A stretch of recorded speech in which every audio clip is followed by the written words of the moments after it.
कि गाय के गोबर ले पवने तुम्हारे कि लाल चटका रहो मंगवाने चुनरिया कि दर्द मना को लायल बा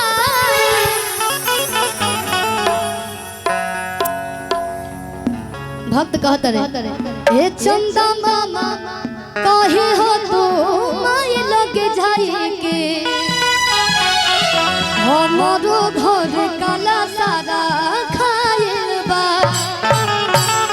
नवरात्र में कलसा सबके घर में रखला माई के पूजा बड़ा धूमधाम से होला।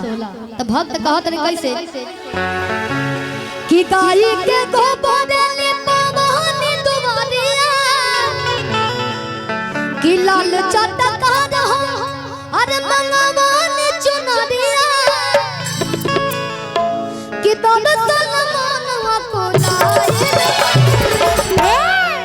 ए चंदा मामा कहे हो तो माई लग जाए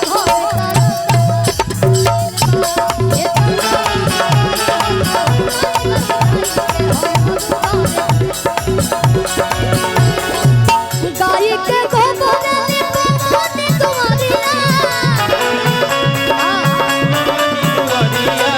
लाल चटका रहो मंगवाने चुनरिया गाय के गोबर ले पवने तुम्हारिया लाल चटका रहो मंगवाने चुनरिया दर्शन मनवा को लायल चंदा मामा कहे माई लग जाए के हमारो घर काला सारा खायल बा हमारो घर काला सारा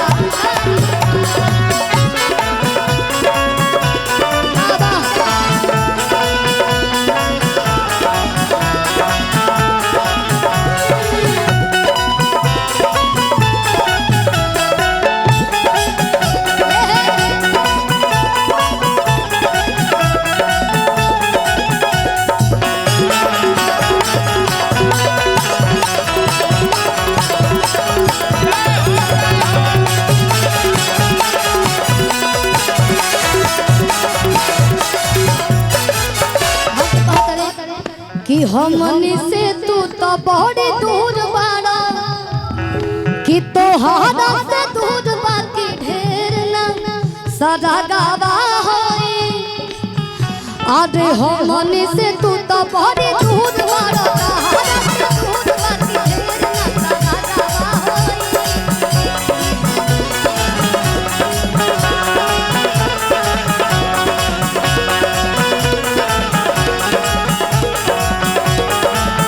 खाली दोहरावे के बाद छोटा छोटा क्यों कमालू भैया ऊपर से देख ले माई के भवन तेज हमने से नयन तहरा लगावा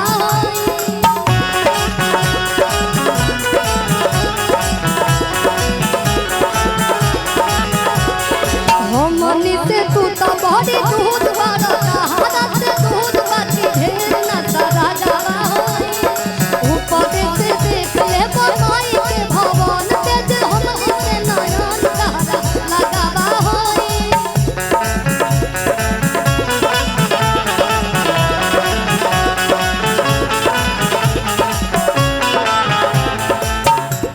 कि पूजा के सामान सब जुटाइले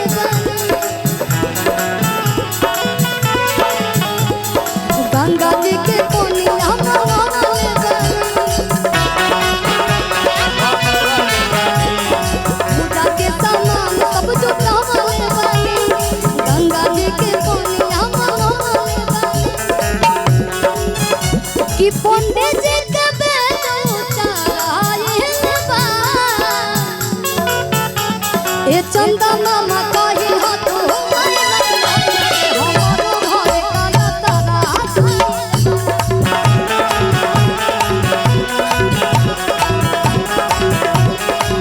ए चंदा मामा कहे हो तो माई लग जाए हमारो घर काला सारा खाइल बा।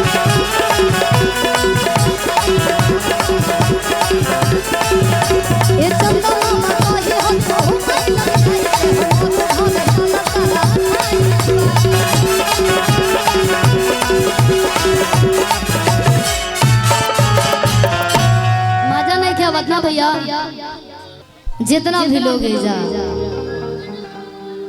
हमके जाने वाला, पहचाने वाला, चाहे वाला, प्यार करे वाला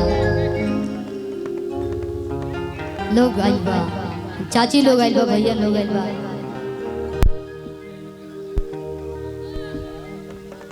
यूट्यूबर भैया लोग आइल बा, हमने की म्यूजिशियन टीम बा, हमारे गुरु तुल्य विजय चौहान जी, राहुल भैया, सुर संग्राम विजेता। जब यहाँ के गाय आप लोग आँख के आंसू मतलब रोक ना पाए आप लोग के सब लोग के गाना सुन के जाए सबे बहुत कम टाइम में हमने के भजन भी सुनावल जी और दो चार गो फरमाइश रही लोकगीत वहू के पूरा कर केहू के घरे नहीं के जाए के star international school Rahul Chauhan ji principal, बहुत बहुत स्वागत बा। माता रानी के आशीर्वाद आप सदैव बनल रहो। जे बच्चा लोग स्कूल में पढ़ेला ओहू के ऊपर माई के आशीर्वाद बनल रहो। सबके गोड़ छू के गोड़ लगत, एक बार हाथ उठा के आशीर्वाद दीजिए तो हाथ उठाइए। जे लोग माई के दरबार में खड़ा बाऊ शामिल बाबू उठाई, जो लोग ना शामिल हो ना उठाई। बहुत सच्चे दरबार की क्या हेने से आवाज नहीं क्या चाची लोग खाली मोबाइले में आप लोग देखब ना, शिल्पिया के गाना खाली मोबाइले में आप लोग सुनो। आज बड़ा सौभाग्य के बात बाकी आप सबके आमने सामने हमने के कुछ गावे के सौभाग्य मिलल बा। याद कर बहुत बहुत धन्यवाद रवि भैया के कि आप लोग बोलेनी और हमने के बहुत खुश रहने जा। हमने तो स्टूडियो चार दीवारी स्टूडियो के बीच में गावने जा, लेकिन जब आमने सामने होने जाता अलगे खुशी मिलेला। और खुशी कैसे मिलेला? जब गाई जाता आप लोग झूमी जा, नाची जा, कुछ करी जा, मने मगन रहे के चाहिए। ठीक बा ना? इना के खाली अब मोबाइल खड़ा कोई नहीं, बस हो गए ओसे ना काम चली सीधे सीधे एगो दूगो माई के भजन रही कैसे और हम पचरा ही से शुरुआत करत हैं।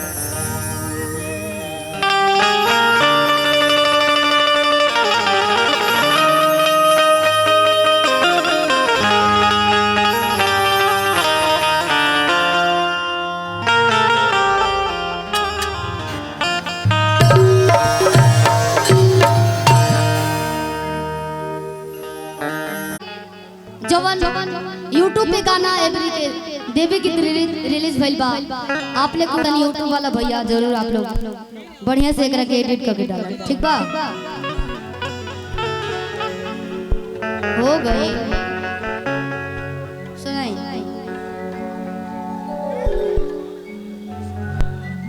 पप्पू राजभर जी की तरफ से ढेर सारा आशीर्वाद। आजकल जातिवाद बड़ा चला वाह